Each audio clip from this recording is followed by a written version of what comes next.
Hello সবাইকে একবার আমার চ্যানেলে। এই ভিডিওতে আমি দুটো পয়েন্ট তোমাদের ভালো করে বুঝিয়ে দেব।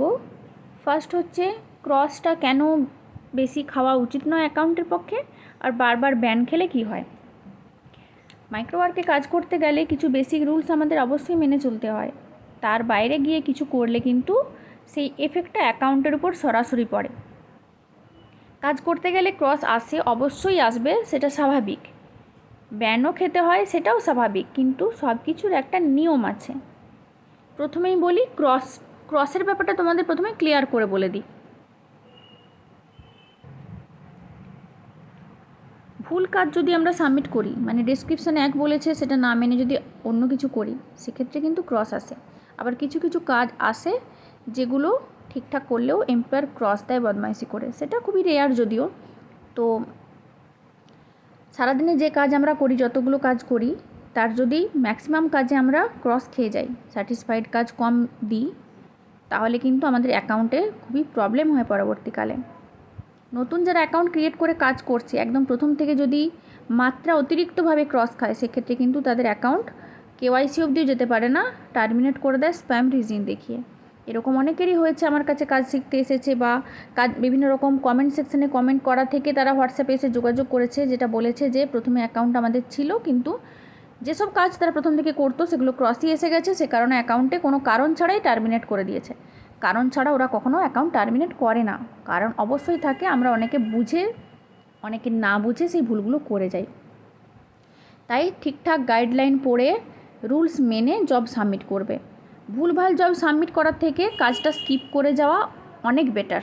আর একটা ক্রস খেলে সেই ক্রসটা আমাদের অ্যাকাউন্টে সাকসেসের জায়গায় 60 ডেজ অবধি দেখায়। 60 ডেজ পর সেটা অটোমেটিক চলে যায়। নেক্সট হচ্ছে ব্যান কি, ব্যান বারবার খেলে কি হবে। আমার অ্যাকাউন্ট বারবার ব্যান খাচ্ছে, অনেকেই এসে কমেন্ট করছো, দুদিন ছাড়াই ব্যান খেয়ে যাচ্ছে অটো রিফ্রেশের জন্য। তো তাদেরকে ফার্স্টেই বলি, অটো রিফ্রেশ জিনিসটা কি সেটা তোমাদের আগে বুঝতে হবে যে কোনটাকে অটো রিফ্রেশ বলা হয়।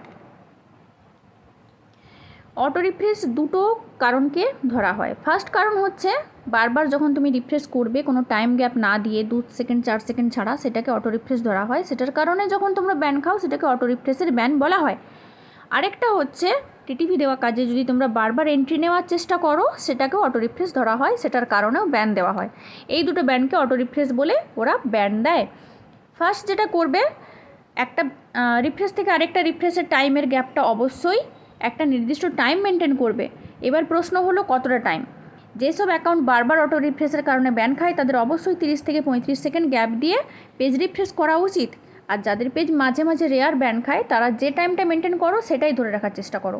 কখনও সেটাকে কমিয়ে আনার চেষ্টা করো না, বা বারবার টিটিভি দেওয়া কাজে ঢুকো না। তাহলে দেখবে অটো রিফ্রেশের কারণে ব্যান খাওয়ার পরিমাণটা অনেকটাই কমে যাবে।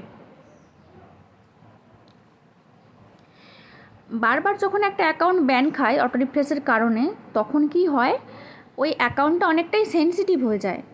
একটা ব্যান খোলার পর আমাদের উচিত 1 থেকে 2 দিন পেজটা কম রিফ্রেশ দেওয়া। আর খুবই ভালো হয় যদি 24 ঘন্টা তারপরে আমরা কাজটা নাই করি, পেজে না থাকি, কিন্তু সেটা তো আমরা কখনোই করব না, আমরা কাজ করব। তো সেক্ষেত্রে আমাদের কি করা উচিত, অনেকটা টাইম গ্যাপ দিয়ে একটা কাজ থেকে আরেকটা কাজ যাওয়ার জন্য রিফ্রেশ করা। বারবার যদি তুমি রিফ্রেশ করো একটা ব্যান খাওয়ার পর, তাহলে সেক্ষেত্রে কিন্তু তোমার অ্যাকাউন্টটা একটা এমন জায়গায় চলে যাবে, তুমি 7 দিনের মধ্যে কাজ করবে কম দিন, ব্যান খাবে বেশি দিন। ওই অ্যাকাউন্টগুলোতে পরবর্তীকালে কাজের প্রবলেম হয়। অনেকেই বলো যে আমি পেজে কাজ পাচ্ছিলাম, হঠাৎ করে পাচ্ছি না 2 দিন ব্যান খাওয়ার পর। এটা স্বাভাবিক। তুমি পেজে অ্যাক্টিভ থাকবে, যখন পেজ রিফ্রেশ করবে তখন তোমার পেজে কিছু হিডেন জব আসবে, কিছু লক জবে তোমাকে ঢুকতে দেবে। কিন্তু যখন তুমি ইনঅ্যাক্টিভ হয়ে যাবে, তখন ওগুলো কিন্তু তোমার পেজে আসা কমে যাবে, তুমি আর পাবে না ওই কাজগুলো। তখন রানিং কিছু কাজ তুমি পাবে, কিন্তু সেগুলোতে এত কম্পিটিশান, সাবমিট করা প্রবলেম হয়ে ওঠে। তাই অবশ্যই নির্দিষ্ট নিয়ম মেনে পেজ রিফ্রেশ করো, যাতে ব্যানটা তোমরা কম খাও। দুটো পয়েন্ট আমি মোটামুটি ক্লিয়ার করে দেওয়ার চেষ্টা করলাম। যদি এ ব্যাপারে আরও কোনো হেজিটেশন থাকে, কমেন্ট সেকশনে কমেন্ট করো, আমি ডাউট ক্লিয়ার করে দেওয়ার চেষ্টা করব।